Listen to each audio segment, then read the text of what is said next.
Ustaz, kalau sudah wudhu terus makan, wudhunya batal apa tidak? Mana pula makan batalkan wudhu, kecuali makan sambil kentut. Makan tidak membatalkan wudhu. Beli buku judulnya Fikih Islam Sulaiman Rasyid. Saya ulang sekali lagi, Fikih Islam Sulaiman Rasyid, bahasa Indonesia. Syekh Sulaiman Rasyid orang Lampung, tamat dari Al-Azhar Mesir 1935. 10 tahun sebelum Indonesia merdeka dia sudah tamat Al-Azhar Mesir. Jabatan terakhirnya rektor di Lampung, IAIN Lampung. Fikih Islam simple sederhana, supaya tahu mana rukun, mana syarat, mana wajib, mana makruh, mana membatalkan. Setiap rumah mesti punya buku ini. Ini fikih yang simple, murah, harganya 40.000. Kalau naik saya tak tanggung jawab. Apa boleh seorang anak naik haji tapi orang tuanya belum pernah pergi haji? Pulang dari sini, kau ambil kain selendang, kau gendong ibumu dari Jakarta jalan kaki ke kota Makkah. Sampai di Makkah kau tawaf 7 putaran, naik ke Bukit Safa, pergi ke Marwah 7 putaran, tahallul. Maka belum dapat menebus sekali teriakannya saat melahirkanmu.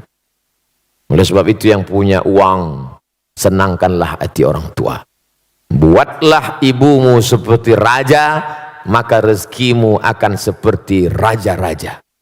Bukan hadis Nabi, saya ketemu di grup WhatsApp. Senangkan orang tua, karena setelah Allah langsung orang tua. Wa qadha rabbuka alla ta'budu illa iyyah. Allah mewajibkan engkau hanya beribadah kepada Allah. Habis Allah, wabil walidaini ihsana, berbakti kepada orang tua. Kalau masih hidup dia senangkan. Tapi saat tidak beruntung, saat sangat sayang pada ibunya, tapi ibunya sudah meninggal dunia, saat datang menjumpai Nabi SAW, ya Rasulullah, ummi matat, makku, ibuku, ummi sudah meninggal dunia. Apa atasaddaqu anha, kalau saya bersedekah pahalanya sampai tidak ke almarhumah? Kata Nabi, tasaddaq, sedekahlah wahai Sa'ad. Ayu sadaqatu afdal, apa sedekah yang paling afdal? Kata Nabi, saqiyul ma, memberi air minum. Idzan ahfiruha. Saat itu juga, saat ngobrol dengan Nabi itu, langsung saat pergi menggali sumur, wakafkan untuk almarhumah ibunya. Sudah meninggal dunia. Maka yang masih hidup, esok hari libur, bawakan makanan kesukaannya, belikan pakaian yang paling indah, tunjukkan kertas, mama sudah kami daftarkan ONH. Alhamdulillah, tapi baru bayar DP 5%. Doakan supaya rezeki kami halal berkah. Saya sudah banyak berjalan, jauh berjalan, banyak dilihat, lama hidup banyak dirasa. Di balik kesuksesan orang-orang besar itu saya lihat, saya perhatikan, rupanya di ruang kamarnya ada gambar ibunya. Rupanya saat dia kata sambutan bercerita tentang ibunya, rata-rata kebesaran orang-orang hebat itu berawal dari doa ibu. Ayah juga luar biasa. Ummuka ibumu, ummuka ibumu, ummuka ibumu. Saat Nabi ditanya, ayyun nas, man ahaqqun nas bi husni suhbati, siapa orang yang paling layak mendapatkan baktiku? Ummuka. Setelah itu abuka, bapakmu. Oleh sebab itu maka kalau masih hidup dia senangkan. Bisa memberangkatkan dia haji, Allah akan ganti berpuluh-puluh kali kau akan bisa ke tanah suci Makkah Al-Mukarramah insyaallah. Apa yang dimaksud punuk unta? Sebuah hadis yang diutarakan untuk wanita. Punuk unta salah satu sampel contoh, tapi banyak hadis lain substansi maknanya adalah, saya sebutkan satu ayat Quran bahkan, la yadribna bi arjulihidna, janganlah memukul kaki ke lantai. Dipakai gelang kaki bergemerincing, yadribna bi arjulihidna, dipukulkan kaki ke lantai waktu jalan, kerincing kerincing kerincing kerincing kerincing. Satu. Dua, La tabarrujna tabarrujal jahiliyatil ula. Jangan bersolek-solek jahiliyah. 3, jangan memakai seperti punuk unta naik ke atas. Dari 3 sampel contoh ini makna substansinya adalah norak, berlebihan, lebih dari normal, abnormal, supaya diperhatikan orang. Adapun sekedar mengikat rambut, kebetulan rambut dia panjang, maka diikatnya pakai karet gula. Diikatnya, lalu kemudian ketika dia pakai jilbab agak menonjol sedikit, ya nggak apa-apa. Tapi sengaja dipakai tinggi ke atas supaya ketika dia lewat semua wow. Jadi jangan ditangkap sampelnya, tapi yang diambil adalah substansinya. Karena sekarang banyak orang perempuan tidak seperti punuk onta, tapi noraknya lebih daripada punuk onta. Pahami ini dengan baik. Tentang masalah gemerincing di lantai tidak ada lagi. Tentang solek jahiliyah tidak lagi. Tentang punuk onta tidak. Dia selamat dari 3 kasus contoh, tapi substansi noraknya masih bertahan. Maka hukumnya dia tetap kena. Intinya wajar-wajar saja. Kau diperhatikan orang bukan norakmu, tapi karena prestasimu. Kau diperhatikan orang bukan karena make upmu, tapi karena cahaya bekas wudukmu, karena tahajudmu memancar. Ini kan ingin mencari hati orang supaya suka. Padahal hati orang itu punya Allah. Kalau Allah sudah menanamkan cinta ke dalam hatimu, maka hati-hati hamba itu pun ikut cinta kepada engkau.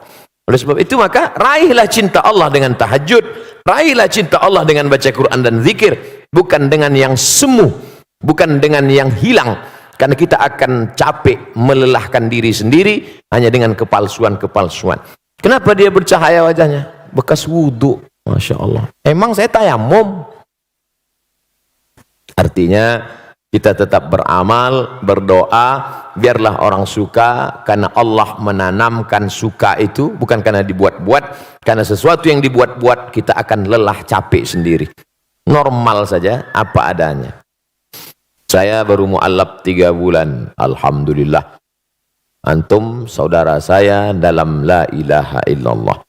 Saudara kandung pun, orang tua kandung pun belum tentu bisa menolong, tapi saudara saya bisa menolong. Sekarang nggak tinggal dengan orang tua karena pastinya nggak setuju. Di rumah sholat nggak bisa, ngaji nggak bisa, tinggal di luar ngekos. Apakah ini bisa dibilang durhaka, Pak Ustadz?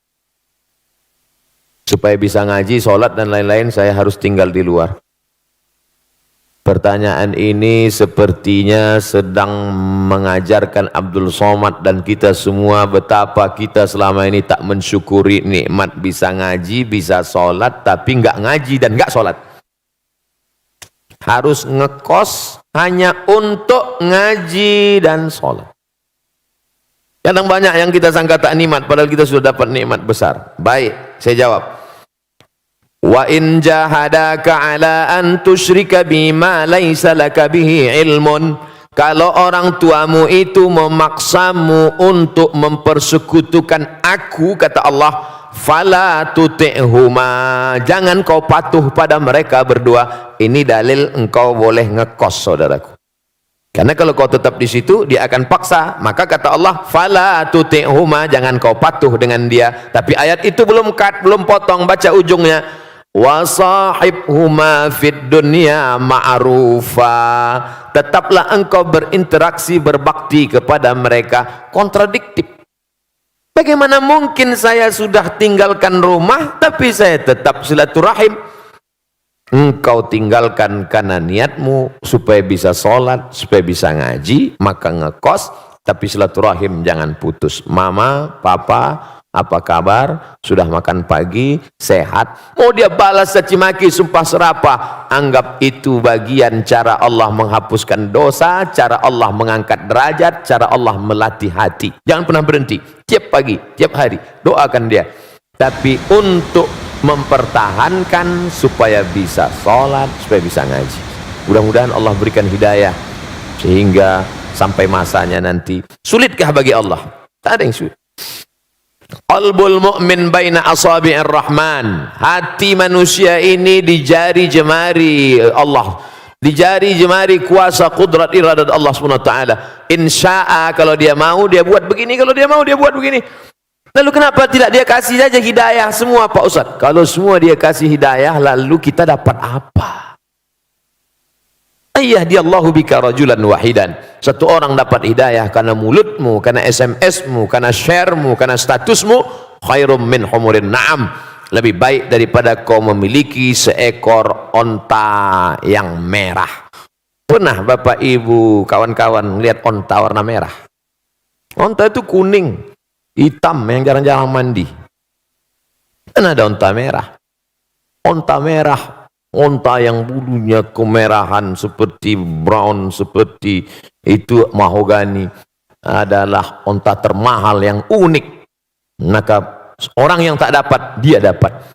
Boleh jadi Ustadz Somad yang ceramah tak dapat itu, karena Ustadz Somad menceramahi orang yang sudah baik-baik semua, orang yang sudah ngaji. Setelah yang sudah hijrah, sudah ngaji, kumpul, barulah datang Abdul Somad. Assalamualaikum warahmatullahi. Sementara ada yang dia bukan ustadz, tapi dengan merangkul, sering ngajak ngaji, akhirnya dapat hidayah. Maka jangan pernah berhenti, tetap ngekos, tetap sampai Allah bukakan pintu hati hidayahnya, insyaallah. Amin ya rabbal alamin. Ini masih ada satu lagi. Masih ada Ustaz. Tapi menyambung yang dijelaskan Ustaz barusan, ada pertanyaan dari Oki Agustina, bagaimana apakah mendoakan ibu yang sudah meninggal tapi beda agama dibolehkan atau tidak? Nanti doanya katanya nggak sampai. Maka nastighfaru Ibrahimu li abihi illa am mau'idatin wa'adaha iyyah.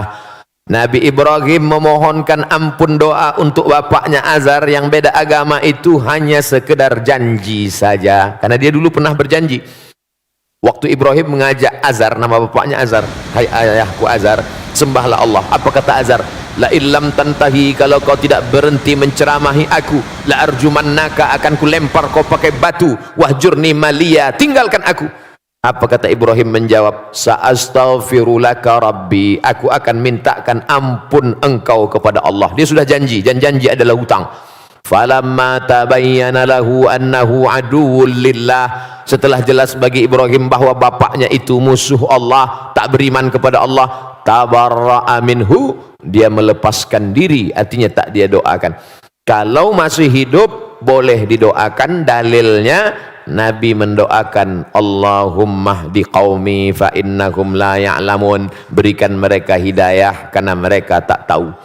Tapi kalau sudah meninggal dunia, doanya, kuserahkan hambamu ini kepada engkau ya Allah. Allah maha kuasa untuk berbuat sesuka hatinya. Innama amruhu iza arada syai'an ayakula lahu kun fayakun. Tapi kalau dia masih hidup, jangan pernah berhenti berdoa pakai bahasa Indonesia. Ya Allah, berikan hidayah, bukakan pintu hati supaya mati dalam keadaan la ilaha illallah Muhammadur Rasulullah sallallahu alaihi wasallam.